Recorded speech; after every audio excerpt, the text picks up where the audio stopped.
Olá, graças a paz, mais uma manhã com vocês neste quadro Café com Reflexão.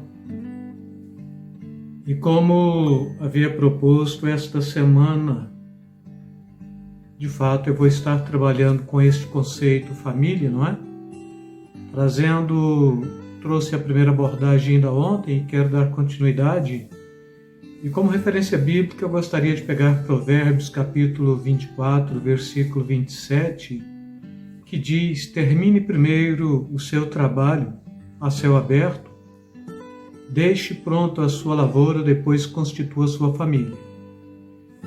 Então quero pegar esta referência bíblica para tratar de família, mas partindo ainda de um ponto de premissa, não é?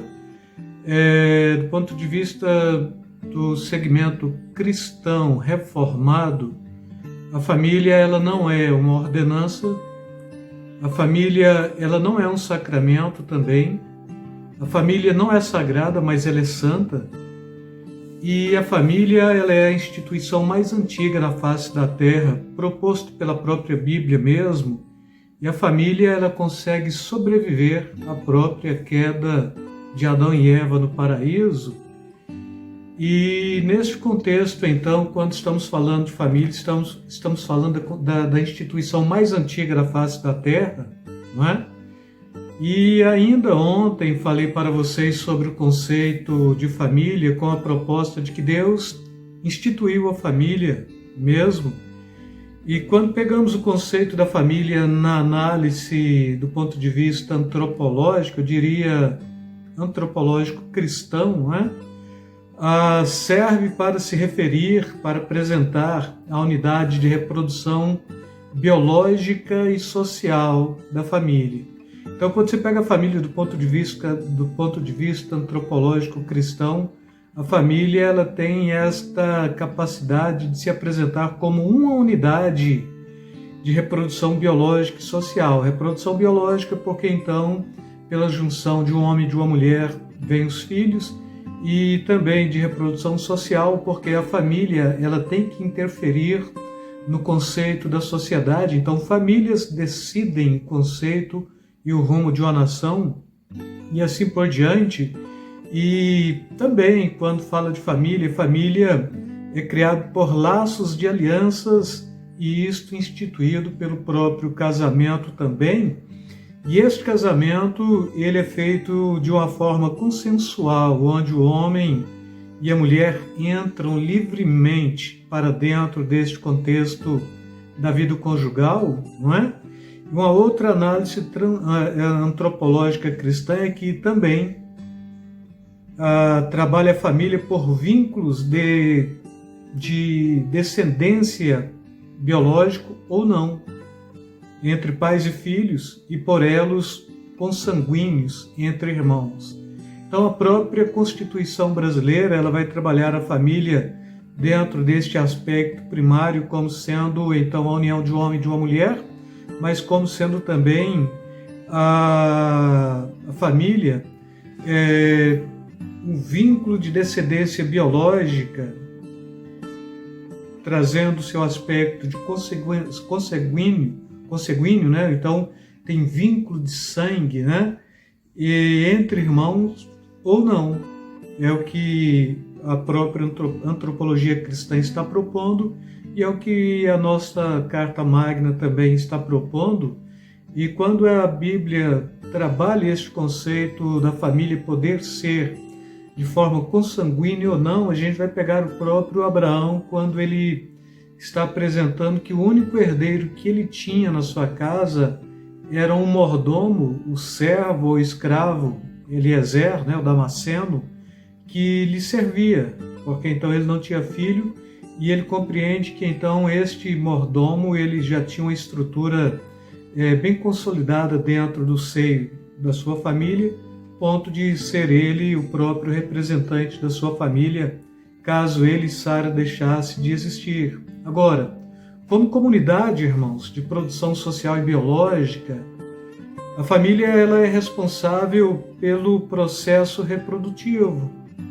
Então, quando se pensa bem o conceito de família, por que existem famílias?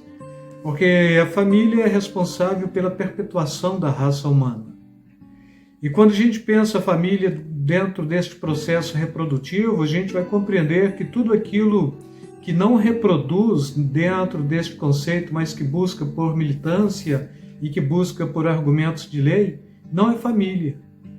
E assim, para reproduzir ou para dar perpetuação própria à raça humana, precisa-se de uma família constituída por um homem e por uma mulher, e é isto que a Bíblia está falando, é isto que a biologia está falando, e é isto o que a antropologia mesmo está falando. E o processo da família deve ser um processo socializador, realizado pelos pais que transmitem orientações culturais de acordo com o sexo dos filhos. E quando falando sobre isto, dentro do aspecto cristão aqui, quando se transmite pelo sexo ou pela orientação cultural de acordo com o sexo dos filhos, a família tradicional, ou a família de fato e de verdade, a família bíblica, ela desconstrói esta condição de ideologia de gênero, mas trabalha com a postura do sexo mesmo. Sexo, então, é sexo menino e sexo menina, não é? De acordo com a anatomia da genitália que se caracteriza o sexo, e em se caracterizando o sexo, então, as orientações culturais ela vêm de acordo com este sexo mesmo, não é aquela coisa que deixa para a ideologia posterior decidir o que tem que ser, mas é alguma coisa que a própria família já trabalha. Então, se é um processo socializador, a família não pode ser influenciada por quem não tem o conceito de família do ponto de vista do relacionamento e da vivência familiar. Então, quem pode trabalhar o conceito de família? A família. Quem pode trabalhar a estrutura da família? A própria família. Não é alguém que milita contra a família que vai criar conceitos e preceitos para dentro da família, mas é a própria família, não é? E dentro do nosso contexto cristão reformado, por exemplo, isto fica tão notório que é comum, e eu diria que é quase totalitário o conceito de que um pastor, para ser ordenado a pastor, ele já tem que ser casado mesmo, ele tem que ter uma família. Biblicamente falando, Paulo está falando sobre isso, né, que o presbítero ele deve ser marido de uma só esposa, deve governar bem os seus filhos, conduzi-los sob sujeição, não dado a vinho, não dado a torpe ganância. E o presbítero aqui está representando de fato aquele que haveria de conduzir, não é, a igreja, que necessariamente a gente joga para a realidade do pastor nos dias de hoje. Então, a família tem uma função, e esta função é interferir na sociedade para transmitir orientações culturais e não para sofrer interferências da sociedade, para que esta sociedade transmita conceitos, né, secularizados, e orientações para ensinar em como conduzir e em como se portar e em como proceder dentro da proposta da família. A família já sabe, por uma questão cultural e espiritual, como se conduzir. Isto é um fato, isto a gente já trabalha, a gente já questiona, não é?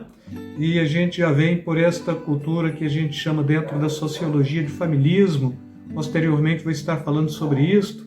Assim, a família é a primeira instância responsável pela construção da identidade de uma sociedade e não o oposto. Então, quem tem esta primeira instância para trabalhar a construção e a identidade de uma sociedade é a família, e não pensadores, e não centro acadêmicos, e não militantes, e não pessoas que militam contra a família.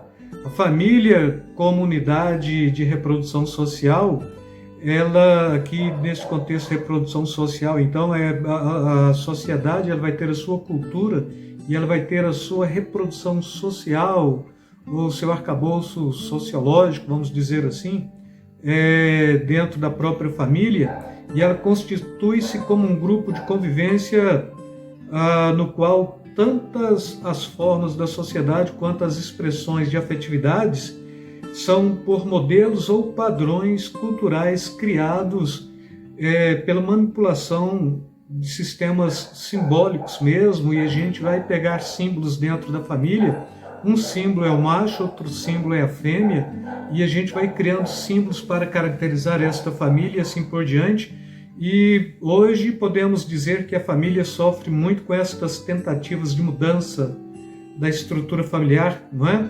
E cada vez mais estas mudanças vêm sendo aceleradas, trazendo aí profundas marcas que tentam desconstruir a intuição mais antiga, ou a instituição mais antiga, perdão, da face da Terra, né? E a família, como eu falei no início, ela sobrevive à queda dos nossos primeiros pais, neste contexto aqui, Adão e Eva. E com isto, irmãos, devemos compreender a família como sendo, de fato, esta instituição normatizadora para o bom conceito da sociedade, para a boa estrutura da sociedade. A família ela deve